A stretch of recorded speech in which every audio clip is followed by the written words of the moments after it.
বিসমিল্লাহির রহমানির রহিম। আসসালামু আলাইকুম। আশা করি সবাই ভালো আছেন। আমি আল্লাহর রহমতে আপনাদের দোয়ায় ভালো আছি। সো আজকে আর একটি নতুন ভিডিও নিয়ে আপনাদের সাথে চলে আসলাম। আজকে ভিডিওর টপিকটি হলো আজকে যে বাংলাদেশের আপনারা জানেন যে বর্তমান পরিস্থিতি প্রায় 10টি জেলা বন্যায় প্লাবিত আর কি। সো আজকের কিছু আপডেট আপনাদের সাথে শেয়ার করব। আপনারা অবশ্যই জানেন যে বাংলাদেশে প্রায় 10টি জেলা এখন পানির নিচে। সো এখন আর কি ফেনী থেকে একটু পানি নামছে, কুমিল্লার 2-3টা উপজেলা থেকে একটু পানি নামছে, কিন্তু নতুনভাবে আবার কাপ্তাই আর কি পানির আজকে রাত্রে শুনলাম যে 10টার দিকে গেট ছাড়িয়ে দিতে পারে আর কি, বন্যা প্লাবিত হতে পারে। সো যারা কাপ্তাই আছেন প্লিজ সবাই নিরাপদে থাকবেন, কারণ এটা সতর্কতার জন্য আজকে জানিয়ে দিছে। সো রাত 10টার দিকে ছাড়তে পারে। সো আপনারা জানেন যে কালকে আসুন্না ফাউন্ডেশন আহমদুল্লাহ হুজুরের প্রায় 20 কোটি টাকা আমাদের বাংলাদেশের মানুষ ওখানে দিছে। এবং আপনারা আরও জানেন যে টিএসসি, ঢাকা বিশ্ববিদ্যালয় টিএসসিতে প্রায় 1,22,00,000 প্লাস টাকা উঠছে, এবং ত্রাণ উঠছে মানে প্রায় 30 গাড়ি এরকম হতে পারে। সো আজকে ওই কার্যক্রম চলমান আছে, সকাল 8টা থেকে রাত 8টা পর্যন্ত চলবে বা চলের এখনো। সো বাংলাদেশের মানুষ কেমন, এই যে আপনি যদি বলতে চান তাইলে আমি বলবো যে বাংলাদেশের মানুষ অনেক কিছু শিখে গেছে এখন, যে কিভাবে ঐক্য থাকতে হয়। আপনি যত বিপর্যয়ে পড়বেন তত আমাদের বান্ধন বাড়বে, মানে আপনি যতই বিপদে পড়বেন তত আমরা ঐক্য হইব ইনশাল্লাহ, এবং যত সংকট তত সমাধানের দিকে আমরা যাব। আমাদেরকে ইনশাল্লাহ কেউ দাবাই রাখতে পারবে না। সো এই যে এগুলাই আর কি। আর বাংলাদেশের সেনাবাহিনীকে নিয়ে কি বলবো, আমি অ্যাকচুয়ালি বাংলাদেশের সেনাবাহিনীর প্রতি খুবই শ্রদ্ধা, ভালোবাসা, রেসপেক্ট সব কিছু। কারণ বাংলাদেশ সেনাবাহিনী যে এরকম কাজ করে যার, এগুলো আসলে খুব মানে প্রশংসার যোগ্য, মানে ধন্যবাদ দিয়ে শেষ করতে পারবো না।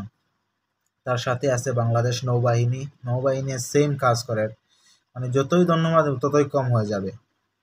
বাংলাদেশ পুলিশ আছে, বাংলাদেশ বিজিবি আছে, এরপরে সাধারণ শিক্ষার্থী তো আর আছেই। এরপরে আরো অনেক সংগঠন এগিয়ে গেছে যে বাংলা বন্যার্থীদের জন্য ত্রাণ নিয়ে, এবং যারা আর কি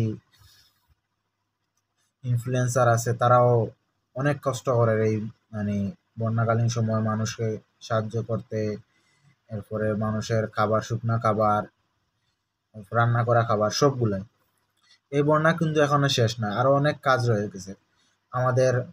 যাদের বন্যায় ঘরবাড়ি চলে গেছে তারা পুনর্বাসন মানে করে দেওয়ার দায়িত্ব আমাদের। তো সবাই সাহায্য করবেন, বিশেষ করে আসুন্না ফাউন্ডেশন আছে, এবং ঢাকাতে যারা থাকেন টিএসসি আছে, এবং বিভিন্ন ধরনের বিকাশ নাম্বার আছে, আপনারা ফেসবুকে সার্চ করলে পেয়ে যাবেন। আপনারা সবাই মানে এখানে ডোনেশন করবে, ইনশাল্লাহ আমরা নতুন একটি বাংলাদেশ গড়ে তুলব। সো এবং বাংলাদেশের এখন মানুষ কেমন ঐক্য হয়েছে আপনি যদি বলেন, মানে আজকে দেখলাম যে মন্দির থেকে অনেক মানে টাকা তোলা হয়েছে। এরপরে সামনে আপনারা জানেন যে দুর্গাপূজার বাজেট কমিয়ে ওই টাকাগুলা বন্যার্থের মধ্যে সাহায্য করা মানে হচ্ছে। বাংলাদেশের একটা শিশু, 9-10 বছরের শিশু, সে হজে যাওয়ার জন্য টাকা জমাচ্ছিল, প্রায় 14,500 টাকা ওখানে ডোনেশন করছে। এবং আরেকটি শিশু, সে একটি ব্যাট কেনার জন্য টাকা জমাচ্ছিল, সে এখানে ডোনেশন করে দিছে, কারণ জানে, হে বলছে যে আমি ব্যাট কিনতে পারবো, কিন্তু এই মানুষগুলো অনেক কষ্ট করে।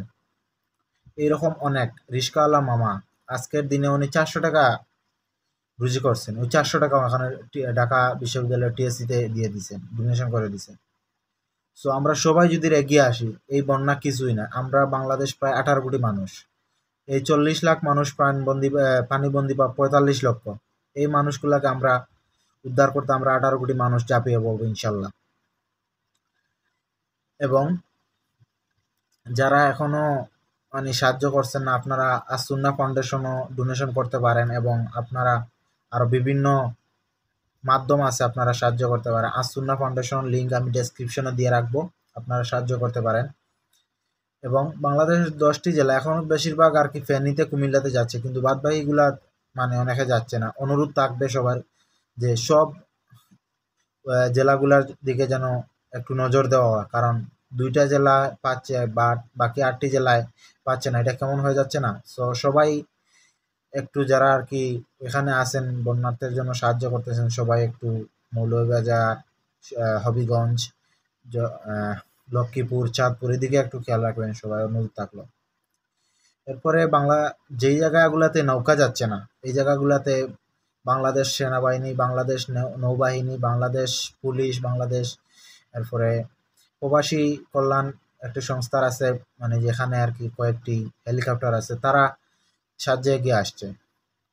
যেখানে ত্রাণ পৌঁছানো যাচ্ছে না, ওখানে ওই হেলিকপ্টারের মাধ্যমে এখানে ত্রাণ ডোনেশন করা, ত্রাণ দেওয়া হচ্ছে। তো সবাই আমরা এগিয়ে আসি। দিন শেষে আমরা বাংলাদেশের মানুষ, আমরা সবাই এক পরিবার, আমরা সবাই এগিয়ে আসবো ইনশাল্লাহ, কেউ বাকি থাকবো না। আমরা 10 টাকা বাড়ি, 20 টাকা বাড়ি, 100 টাকা বাড়ি, যার যত সামর্থ্য আছে সবাই আমরা ঝাঁপিয়ে পড়বো এই টাকা। ছোট টাকা হলে মানে, কিন্তু যে একটা কথা আছে না, ছোট ছোট বালিকণা বিন্দু বিন্দু জল, একটি বালিকণা অনেক বড় বড় জল হতে পারে। সো আমরা সবাই এগিয়ে আসবো ইনশাল্লাহ, বন্যার্থীদের পাশে দাঁড়াবো, প্রচেষ্টাটি চালিয়ে যাবেন। আর একটি কথা, বাংলাদেশে যারা বাংলাদেশের প্রবাসী আছেন, এদের কথা মানে আমরা যতই মানে ওদের শ্রদ্ধা দেই বা আমরা সম্মান করি, ততই কম হয়ে যাবে। ওনারা যেই পরিশ্রম করে টাকাগুলা পাঠাচ্ছেন, বাংলাদেশের সর্বোচ্চ রেকর্ড পরিমাণ সংখ্যক রেমিটেন্স আসছে গত 2 দিন। আপনারা কি একটু ধারণা করতে পারেন বাংলাদেশের জন্য ওনাদের কি পরিমাণ শ্রদ্ধা, ভালোবাসা এবং এই দেশের প্রতি টান? ওনারা খুব কষ্ট করেন ওই দেশে। সো আমরাও আমরা জায়গা থেকে এগিয়ে আসবো, যারা টাকা দিয়ে পারি টাকা দিয়ে সাহায্য করব, যারা আমরা আমরা কাজ করব। আর সুন্নাহ ফাউন্ডেশনও মানুষে সকাল 8টা-9টার পরে গেলে আর কোনো এই কাজের জন্য সুযোগ পায় না। বুঝেন বাংলাদেশের মানুষ কতটুকু ঐক্যবদ্ধ হয়েছে। আমরা যত প্রলয় হব তত প্রতিজ্ঞা করব এবং আমরা তত উন্নতির দিকে এগিয়ে যাব ইনশাল্লাহ। সো সবাই সাহায্য করবেন এবং বন্যার্থীদের পাশে দাঁড়াবেন। ইনশাল্লাহ আমরা নতুন একটি বাংলাদেশ গড়ে তুলব। সো সবাই ভালো থাকেন এবং সুস্থ থাকেন। আমার যদি ভিডিও আপনাদের কাছে ভালো লাগে কমেন্ট করে জানাবেন, এবং আমার ভিডিও যদি আপনাদের কাছে ভালো লাগে সবাই সাবস্ক্রাইব করবেন এবং পাশে থাকা বেল আইকনটি প্রেস করবেন। ইনশাল্লাহ আপনাদেরকে ভালো ভালো ভিডিও দেওয়ার চেষ্টা করব। সো সবাই ভালো থাকেন, সুস্থ থাকেন। আসসালামু আলাইকুম ওয়া রাহমাতুল্লাহি ওয়া বারাকাতুহু।